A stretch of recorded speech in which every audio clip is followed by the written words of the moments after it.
Radio Chilango. La entrevista. La entrevista. Son las 8:13 y agradecemos un montón la comunicación a el senador suplente por el PAN, Miguel Ángel Yunes Linares, que esté en línea en estos micrófonos. Senador, muy buenos días. Hola Luisa, hola Luciana, buenos días. Hola senador, muchísimas gracias por tomarnos la llamada. Si le parece, empezamos por lo último que se ha dado a conocer. El PAN ya anunció que habrían expulsado a usted y a su hijo, a Miguel Ángel Yunes Márquez, del Partido Acción Nacional. ¿Cuál sería su reacción? ¿Cuál es la respuesta, senador? Lo primero es precisar que se ha iniciado un procedimiento de expulsión. Es un procedimiento que está regulado por los estatutos del PAN. Uh-huh. Segundo, señalar que obviamente nos vamos a defender, no solamente por permanecer en el PAN, del partido del que somos militantes hace 20 años, sino que vamos a defender la libertad, y particularmente la libertad de los parlamentarios, de los senadores y diputados, para votar de acuerdo a su conciencia, no para votar de acuerdo a lo que les impongan. Es decir, nuestra defensa será una defensa de la libertad, que es mucho más amplio que el derecho de una persona a otra a pertenecer a un partido. Nos interesa sí, pero nos interesa más que se defienda la libertad. ¿Cómo nos vamos a defender? Con argumentos constitucionales que existen. Por ejemplo, el artículo 1 de nuestra Constitución señala que todos los mexicanos gozan de los derechos humanos que se establecen en la Constitución y en los tratados. Y el principal derecho humano, uno de los principales que está en la Declaración Universal de los Derechos Humanos, es que las personas tenemos derecho a ser libres, a actuar en libertad. Y esto se repite a lo largo de toda nuestra legislación, y particularmente en los propios principios del PAN.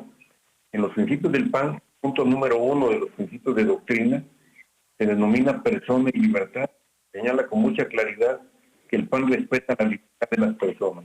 Y miren, están equivocados que la propia Suprema Corte de Justicia ha resuelto con mucha claridad, la Suprema Corte, que es el órgano máximo de este país, ha resuelto con mucha claridad que los partidos de ninguna manera pueden someter a sus parlamentarios a órdenes del partido y de esta manera violentar la libertad de los parlamentarios. Con mucha claridad lo ha dicho, lo ha resuelto.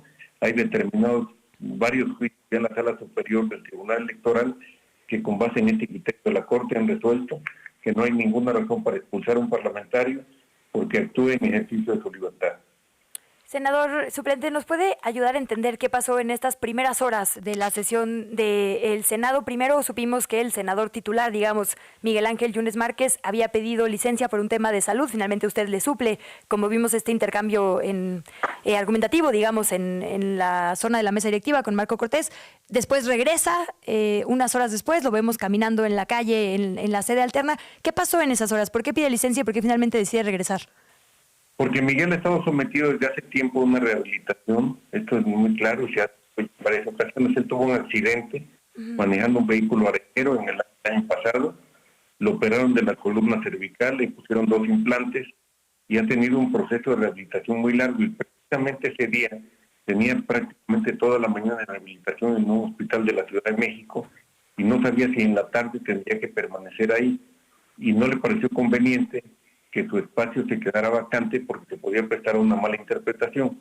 Entonces me pidió que fuera yo temporalmente a sustituirlo, se anunció que así sería, se anunció también que se presentarían certificados médicos y si alguien tiene duda lo puede consultar. No era nada extraño, nada indebido, lo sustituí hasta que él se presentó y él participó en el resto de la sesión y votó. Senador, ¿cómo llegan al sentido del voto en la reforma al Poder Judicial? Es decir, ¿ha habido negociaciones, ha habido pláticas con Morena, con los aliados? ¿Fue solamente una cuestión de decisión propia? ¿Cómo se da esta decisión, pues? Fíjate que fue una decisión muy pensada, muy razonada, muy reflexionada y muy estudiada. Durante varios días estudió el dictamen, yo le asesoré en algunas cosas, soy abogado, no es abogado. El dictamen que aprobó la Cámara de Diputados son casi 300 hojas. Punto a punto, lo tengo aquí a la mano, punto a punto, se analizaron precedentes, por ejemplo, uno muy cercano, pues no tan cercano, pero uno el más directo. En 1994, el doctor Cedillo, presidente de la República, presentó una iniciativa de reformas a la Suprema Corte de Justicia de la Nación y al Poder Judicial, muy similar en términos de impacto a la que hoy se presenta y se está aprobando. En el 94, tanto el PRI como el PAN aprobaron la reforma al Poder Judicial y particularmente a la estructura de la Suprema Corte de Justicia de la Nación. Y a nadie le extrañó que la aprobación fuera por unanimidad. porque era necesario un cambio en el Poder Judicial.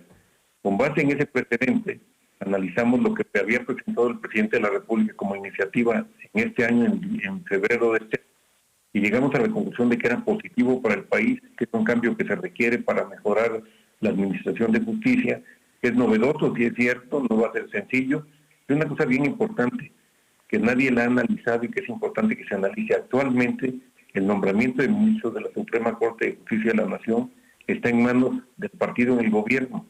El presidente de la República tiene la facultad de proponer al Senado quienes van a ser ministros, y el Senado nombra a los ministros, algo que no se pongan de acuerdo, y le queda la facultad exclusiva al presidente. Entonces, es mentira que se le dé más poder al gobierno, al contrario, el gobierno se desvincula de esa facultad. ¿Y hubo una negociación con Morena o no la hubo? Ninguna, absolutamente. Ayer lo dijo el presidente de la República y yo lo sostengo. No ha habido, no tienen por qué buscarse cosas subterráneas cuando no las hay. Todo ha sido a la luz de la opinión pública. Miguel subió al Senado, posicionó el sentido de su voto y creo que esto es algo que queda muy claro. Con un voto razonado, el texto que Miguel llevó a la sesión del Senado es un texto que explica las razones precisamente de ese voto y así tiene que ser. Lo que no puede ser es que llegue un coordinador de un grupo parlamentario, un presidente de un partido, y le diga a los diputados y a los senadores, oye, tienes que votar en pro o en contra su voluntad, sin reflexión, sin nada. Esto es exactamente lo más antidemocrático que hay. No se trata de un consejo de administración de una empresa donde llegan los accionistas y se cuentan las acciones de los titulares de la empresa. No, se trata de un grupo de personas que están obligadas por disposición constitucional a reflexionar y a trabajar en pro de México, más allá del partido al que pertenezcan. Senador, en julio de este mismo año se reportó que Miguel Ángel Yunes Márquez había obtenido un amparo, una suspensión provisional, digamos, contra una orden de captura. ¿En qué estatus están estos procesos? Porque parte de lo que se habló en los medios de comunicación y que han denunciado algunos panistas era la posibilidad de que se hubiera puesto eso sobre la mesa. ¿Qué responde? Y también un poco si nos puede actualizar el estatus.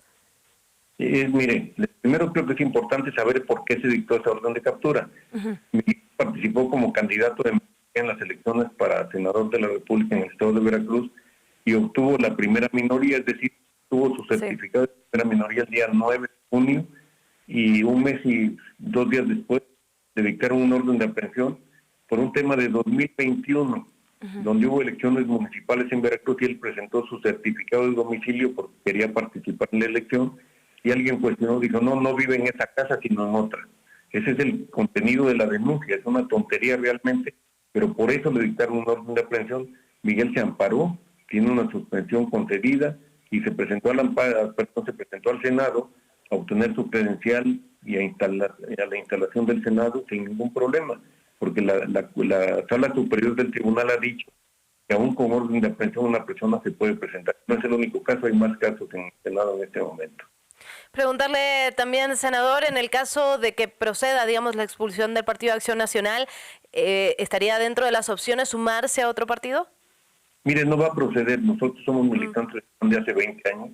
Hemos aportado mucha información política, hemos aportado mucha información económica al PAN en Veracruz para sustentar a un partido que tiene hoy una fuerza importantísima en el estado de Veracruz, más de 1 millón de votos. Nosotros somos militantes del PAN, nos vamos a defender, vamos a dejar en ridículo, lo digo hoy con toda responsabilidad, a quienes nos quieren expulsar, y después tomaremos las decisiones, pero seguramente vamos a continuar en el PAN porque el PAN no es de Marco Cortés.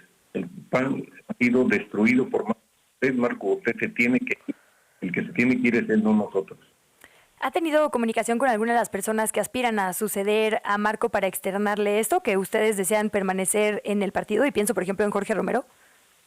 No, yo no he visto a Jorge, a quien tengo aprecio, porque guardo aprecio y respeto, han sido compañeros, pero espero que Jorge escuche su entrevista y que sepa que no nos queremos de Acción Nacional, que somos militantes del PAN, que nos parece un error que nos quieran expulsar y que en el centro de la doctrina del PAN está la libertad y que están atentando contra la libertad. Senador, le agradecemos de verdad muchísimo esta conversación, estos minutos, estaremos muy al pendiente de lo que ocurra, se lo agradecemos enormemente. Para servirles, que tengan buen día. Muy buen día, Miguel Ángel Yunes Linares, platicando aquí en Radio Chilango.